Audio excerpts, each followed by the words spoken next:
my perception of disability is entirely different to yours. The non-disabled world sees disability as something to fear, pity, pull encouraging faces at hand, most of all, to hope with all their might that it never happens to them.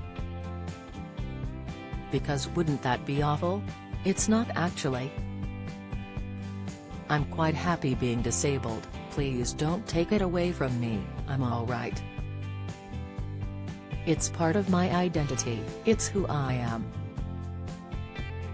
Being disabled has taught me a lot, it's given me some rough deals, yes, but it's taught me so much patience, acceptance, true identity. It helps me see people's souls easier by the way they initially interact with me. I know if someone is going to dismiss me because my legs don't work well, then they're never really going to be a great friend when the chips are down anyway, so we've fast-tracked that situation. That's the main problem with people's perception of disability, the majority still see it as something that is a charity cause.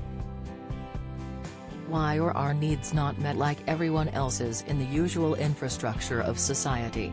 Why are our young rolled out to provoke empathy, to get people to put their hand in their pocket?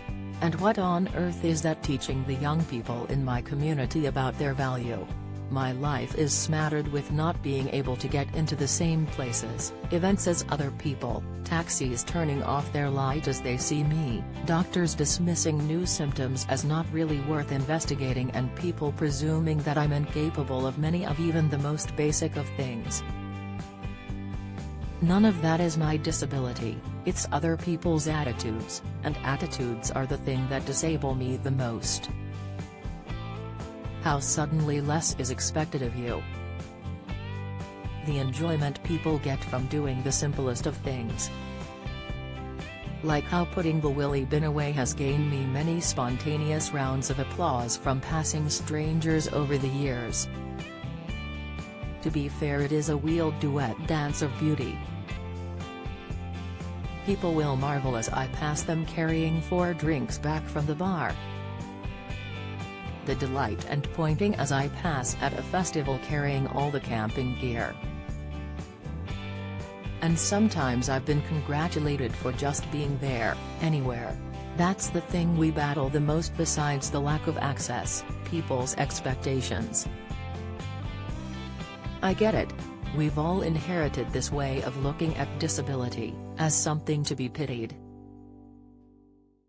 It's still connected with charity, and it's something we can get uncomfortable around, in case we say the wrong thing.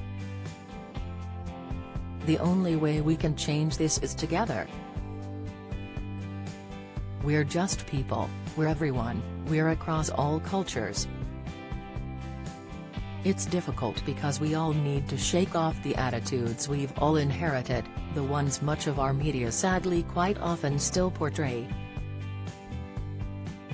We're 20% of the population. That's 1 in 5 people, we're part of the norm. Let me give you some context for this prejudice.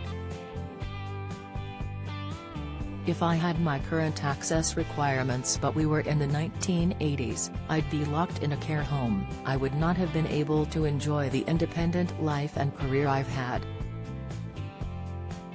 Someone else would be deciding my bedtime. If we were in the 1990s and I was on a train, I'd most likely be in the guard's van, and if it was night, I'd be in the dark. I wasn't legally entitled to university education until the year 2000. Even today our hard-fought-for rights are being eroded. We no longer have the care support we did. In recent years people have been placed in incontinence pads even though they are not incontinent, having to choose how long to hold on before having to sit in their own bodily fluids, as this government cut care visits to 15 minutes sporadically throughout the day, and gone was full-time care for most who need it. Our children are in an education lottery which determines whether they are accommodated or even taught to read.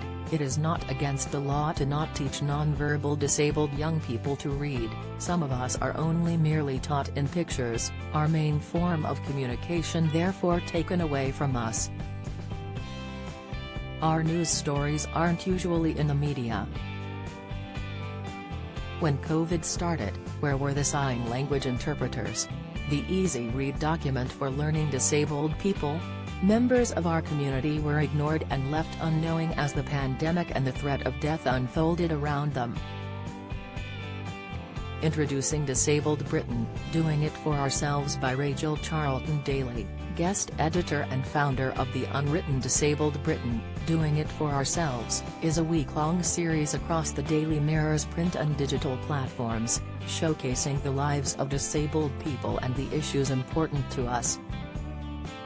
The articles have been conceived by disabled people, written by disabled people, and photographs, where possible, taken by disabled people. Throughout this week, we aim to change your mind about how you view disabled people. After all, there are 14 million of us, and we aren't all the same. It's time the public stopped listening to lazy stereotypes and viewed disabled people in all our wide-ranging splendor. To read more on the Mirror's week-long series, click here. The fact that 2/3 of those who have died from COVID in this country had a disability tells you a lot. That disabled people were given do not resuscitate orders when in hospital during the pandemic. I, myself, was in hospital, blissfully unaware of that order on my notes at the foot of my bed. That abhorrent word just that we heard everywhere explaining away the risk of COVID, it's just the vulnerable and the elderly who are at higher risk of death from COVID. As though we didn't matter. The fact that millions of us considered higher risk from COVID are still locked in our homes because the common decency of wearing masks to protect others has been removed from our society. To read more content from our week-long series on Disabled Britain, click here. Why are we doing this? To amplify the voices of disabled people, to reveal the richness of disabled lives, to create greater empathy for those living with disability, to spotlight something which affects 14 million people in the UK, and ultimately us all, to demand the government consult with disabled people before making any decision that affects their lives. All that aside, we are beginning to be seen as part of society, we are beginning to be allowed a voice. I'm here writing this. What is exciting about the now is we're the most accepted we've ever been. So look around you. If we're not in your teams, your groups, your communities, why not? That's no one's fault. We've all inherited this situation, but now we can look at it differently. Everyone can do their bit to notice when things aren't accessible to others or if people haven't been invited. Please do that little bit extra and ask us. We can help.